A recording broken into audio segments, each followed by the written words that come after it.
Je te parie un kebab que je te fume. De quoi là? Qu'est-ce que tu racontes toi? Tu fumes avec quoi? Avec ta gueule de papier là? C'est trop pour les vieux là, avec ton petit HDI 90, HDI 90 ma gueule, je te baise, je te baise. J'ai le quota jusqu'à 210 ma gueule, je te bouffe sans 210, ta mère elle va à 210 km de bite. Vas-y, moi où je te baise, vas-y, on fait la course, vas-y.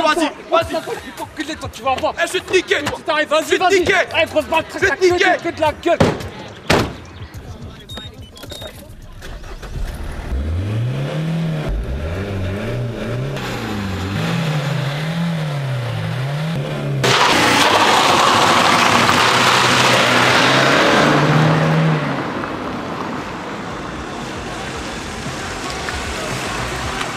Sinon, pour éviter d'être un kéké, il y a aussi la 405 Mi-16.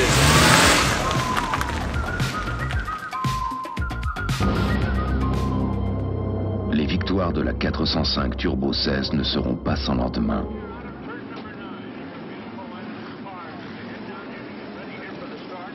Aujourd'hui, on va jouer au papa pressé. Et pour ça, la recette est simple. Prenez une grande berline, prenez un moteur shooté aux stéroïdes et un zeste de lion. Secouez le tout et voici la 405 Mi-16. Peugeot 405, un talent fou.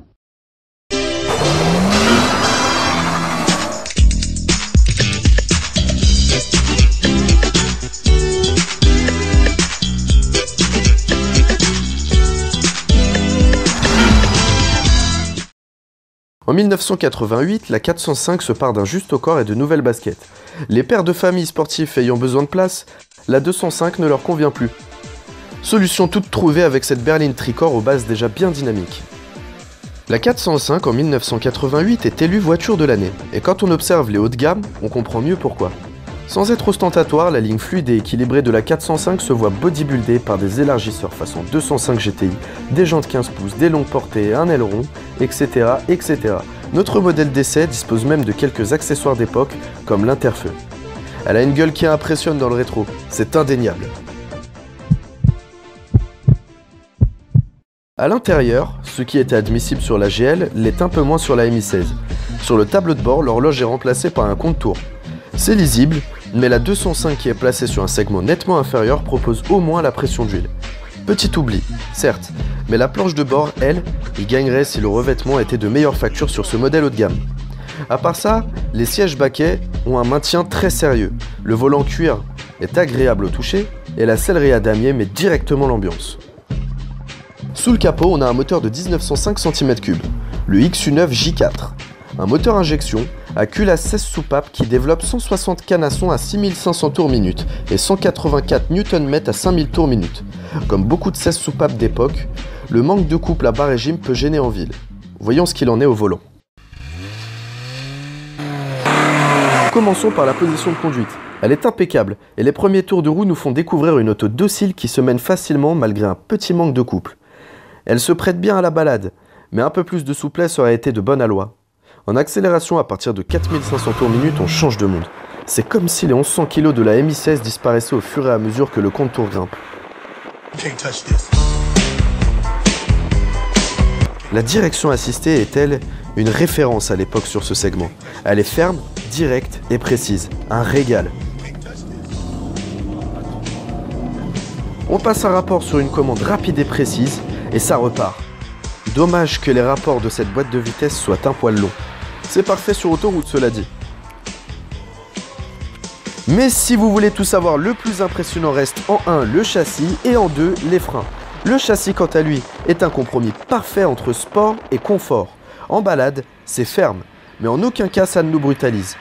Et à l'attaque, c'est sain. Le train avant accroche très bien et se place très facilement dans les virages malgré le poids et la taille de la voiture. L'arrière, quant à lui, suit le mouvement sans jamais broncher. Il vire au lâcher de gaz à la demande, mais ça reste très prévenant et très rassurant. Les freins sont quant à eux citroënesques, je crois qu'il n'y a pas de meilleur mot pour décrire ça. La course à la pédale est courte et ferme, et l'attaque, le mordant et l'endurance sont tout à fait actuels. Si vous n'avez pas de ceinture et que vous pilez comme un porc, c'est simple, vous dégagez dans le pare-brise. Ces deux derniers points nous font oublier totalement le poids de la voiture. En résumé, la 405 Mi16 n'est pas vraiment une hyper sportive, mais apprécie grandement la conduite sportive. Elle avale les virages sans aucun mal et parcourt les bornes sur autoroute dans un grand confort. Et au prix qu'elle coûte à l'achat, vu le plaisir qu'elle va vous procurer, elle ne pourra pas vous décevoir. Sans oublier bien sûr la taille de la banquette arrière qui vous permettra de prendre soit des bambins, soit des adultes, dans le plus grand des conforts bien sûr, avec un coffre qui vous permettra d'embarquer pour 4 personnes une semaine de bagages, et surtout un moteur qui vous permettra de dépasser le plus simplement du monde. Et voilà, c'est tout pour aujourd'hui, j'espère que cette balade vous aura plu. N'hésitez pas à émettre un avis ou un contre-avis sur la Peugeot 405 Mi16. Merci à Nicolas pour le prêt de cette très belle 405. Bonne route les petits garagistes et à très bientôt pour de nouvelles aventures. Ciao ciao.